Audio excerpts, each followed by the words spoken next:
Assalamu alaikum students, hope you're all fine by the grace of Allah Almighty.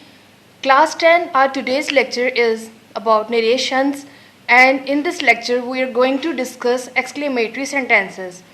बच्चों, आपको मालूम है कि exclamatory sentences उन sentences को कहा जाता है जिनमें जो कोई भी पर्सन है वो अपनी किसी की या अपनी फीलिंग्स के बारे में, उसके एक्सप्रेशंस के बारे में बात करता है। यानी उन सेंटेंसेस में जिनमें फीलिंग्स और एक्सप्रेशंस के बारे में बात की गई हो वो एक्सक्लेमेटरी सेंटेंसेस कहलाते हैं।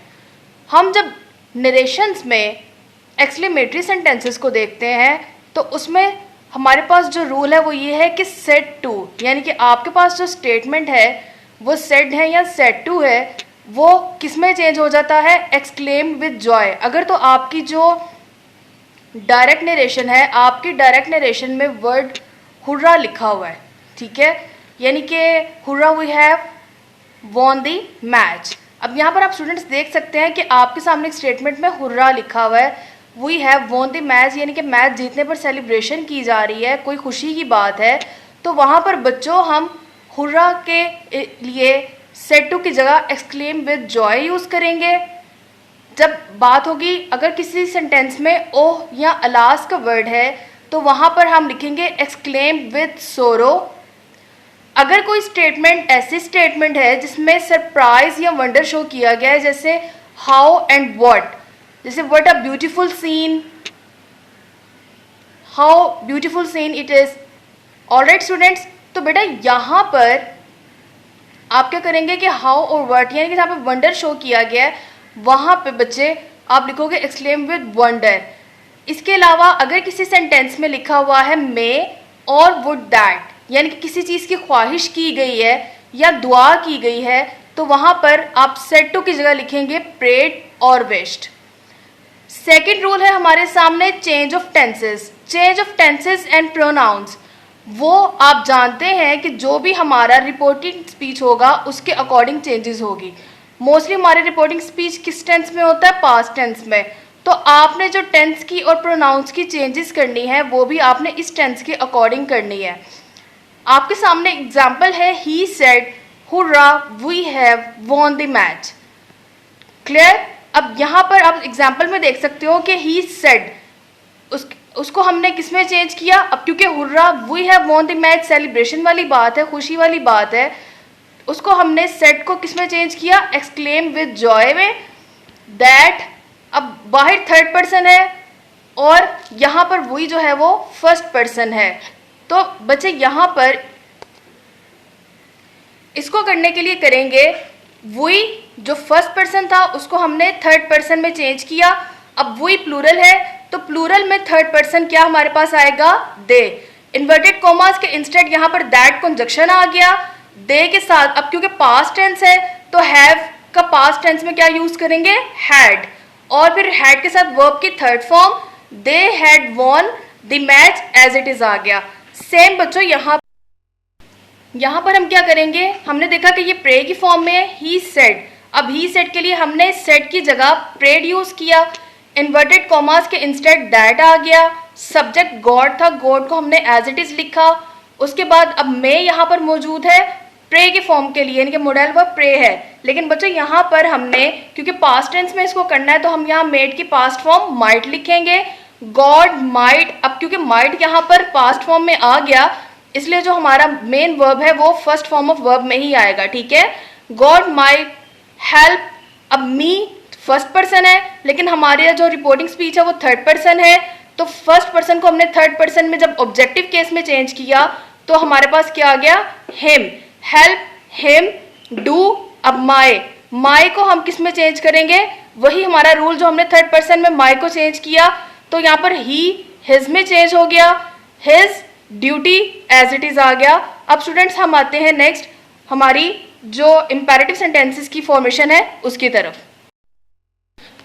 ओके स्टूडेंट्स, अब हम आते हैं इंपेरेटिव सेंटेंसेस की तरफ। इंपेरेटिव सेंटेंसेस को जब हम डायरेक्ट नरेशन को इनडायरेक्ट में चेंज करते हैं उसके रूल में फर्स्ट ऑफ ऑल आपको ये तो जानते ही हैं कि जो रिपोर्टिंग स्पीच का वर्ब होगा यानी कि वो पास्ट फॉर्म है तो वो आपने रिपोर्टेड स्पीच को भी उसी में चेंज करना होता है। ऑलराइट स्टूडेंट्स, अब बेटा जब यहाँ पर वर्ब की बात आती है यानी कि आपकी जो रिपोर्टेड स्पीच का वर्ब है किसका वर्ब है? रिपोर्टेड स्पीच का। आपकी रिपोर्टेड स्पीच का जो वर्ब होगा, जब हम इंपैरेटिव सेंटेंसेस को डायरेक्ट से इनडायरेक्ट नरेशन में चेंज करेंगे तो आपकी रिपोर्टेड स्पीच का वर्ब इन्फिनेटिव में चेंज हो जाएगा। आप जानते हैं कि इन्फिनेटिव किसके साथ, जब हम किसी वर्ब को टू के साथ फर्स्ट फॉर्म ऑफ वर्ब लगाते हैं तो वो क्या बन जाता है? इन्फिनेटिव बन जाता है। यानी कि हमारी रिपोर्टेड स्पीच का जो वर्ब है वो किस में चेंज हो जाएगा? इन्फिनेटिव में चेंज हो जाएगा। उसमें जो भी वर्ब होगा वो टू के साथ वर्ब की फर्स्ट फॉर्म आ जाएगी और वो उसमें चेंज हो जाएगा। जैसे एग्जाम्पल यहाँ पर है, द जज said call the next witness. अब यहाँ पर कॉल जो कि हमारे रिपोर्टेड स्पीच का वर्ब था, हमने जब नरेशंस में इनडायरेक्ट में उसको चेंज किया तो यहाँ पर टू कॉल आ गया। ऑलराइट, उसके बाद स्टूडेंट्स यहाँ पर क्या है कि reported speech started by command and request, कि जो रिपोर्टेड स्पीच का जब हम नरेशंस में इनडायरेक्ट नरेशन में चेंज करेंगे और उसका हम स्टार्ट लेंगे तो वहाँ पर वो किस तरह से स्टार्ट होगा? किन वर्ड्स में? कि सेड टू की जगह, कि बच्चों उसमें सेड या सेड टू की जगह हम क्या यूज करेंगे? टेल, यानी कि ये फॉर्म जो है वो हमारे सामने पास्ट की फॉर्म में आ जाएंगी। इन सब फॉर्म्स को हम सेकंड फॉर्म में लिखें। हम क्या करेंगे कि हम इन जो यहाँ पर सेड और सेड टू की जगह told, requested, advised, proposed, ordered या सजेस्टेड का वर्ड यूज करेंगे। आपकी जो भी डायरेक्ट नरेशन का रिपोर्टेड स्पीच होगा उसमें सेड और सेड टू जो आगे रिपोर्टेड स्पीच होगी उसके अकॉर्डिंग इस सब वर्ड्स में चेंज हो जाएगा। जैसे बेटा एग्जाम्पल है कि यहाँ पर एक एग्जाम्पल है, the mother said to her daughter please tidy up your room. अब मदर अपनी डॉटर से कह रही है please tidy up your room. एक आपने बात याद रखनी है कि आपने पेरेंट्स, टीचर और डॉक्टर के साथ रिक्वेस्टेड का वर्ड यूज नहीं करना, वहां पर हम सजेस्टेड और एडवाइज्ड का वर्ड यूज करेंगे। लेकिन अगर पेरेंट्स, टीचर और डॉक्टर के अलावा ब्रदर बात कर रहा है, फ्रेंड बात कर रहा है, सिस्टर बात कर रही है और उसके साथ रिपोर्टेड स्पीच में प्लीज आया हुआ है, जैसे कि आपकी बुक में भी मेंशन है, तो वहां पर आपने रिक्वेस्टेड का वर्ड ही यूज करना है। ऑलराइट, अब इसके अकॉर्डिंग हमने क्या करना है? अब हम एग्जाम्पल को देखते हैं। हमने पहले पढ़ा कि हमने वर्ब को किस में चेंज करना है? इन्फिनेटिव में। The mother said to her daughter please tidy up your room. पहले सबसे पहले इस रूल को देखेंगे, reported speech started by command और request. The mother as it is नीचे आ गया। अब सेड टू हर डॉटर, अब बेटा यहाँ पर क्योंकि प्लीज का वर्ड है, आपने जब इन वर्ड्स को यूज करना है तो आपने देखना है कि आपकी रिपोर्टेड स्पीच का स्टार्ट कहाँ से हो रहा है। प्लीज का वर्ड है लेकिन हमारा सब्जेक्ट मदर है, हम यहाँ पर रिक्वेस्टेड नहीं लिख सकते। रूल के अकॉर्डिंग हम लिखेंगे सजेस्टेड और एडवाइज्ड, तो हमने लिखा द मदर सजेस्टेड। यहां तक ये रूल कंप्लीट हो गया। हर डॉटर है, सेड टू की जगह सजेस्टेड आ गया, her daughter as it is mention हो गया। अब हमने पढ़ा कि हमने जो रिपोर्टेड स्पीच का वर्ब है उसको इन्फिनेटिव में चेंज करना है। रिपोर्टेड स्पीच के वर्ब को इन्फिनेटिव में चेंज करेंगे तो यहाँ टाइडी अप के स्टार्ट में हम क्या लगा देंगे? टू के साथ हम टाइडी अप लिखेंगे। टू के साथ वर्ब की फर्स्ट फॉर्म यानी कि इन्फिनेटिव आ गया, टू टाइडी अप। अब योर रूम सेकंड पर्सन की बात है लेकिन मदर किससे बात कर रही है? डॉटर से, तो डॉटर का रूम है, योर उसने डॉटर के लिए यूज किया है तो हम थर्ड पर्सन के तौर पर हर लिख देंगे क्योंकि ये फेमिनिन है। ऑलराइट, हर रूम, यहाँ पर हमारे इनडायरेक्ट नरेशन कंप्लीट हो गई। सेकंड स्टेटमेंट देखते हैं, द जज said call the next witness. अब जज जब भी बात करता है तो जज ऑर्डर देता है, जज रिक्वेस्ट नहीं करता, जज जो है वो सजेस्ट नहीं करता। ऑर्डर का वर्ड जज के लिए यूज होता है। द जज ऑर्डर्ड, यहां पर first form of verb call जो हमारा वर्ब है उसको हमने इन्फिनिटिव में टू के साथ फर्स्ट फॉर्म ऑफ वर्ब लगाई, टू कॉल कर दिया आपने रूल के according. To call the next witness, आगे वर्ड एज इट इज आ गया। होप सो बच्चों कि आपको आज का लेक्चर समझ आ चुका होगा।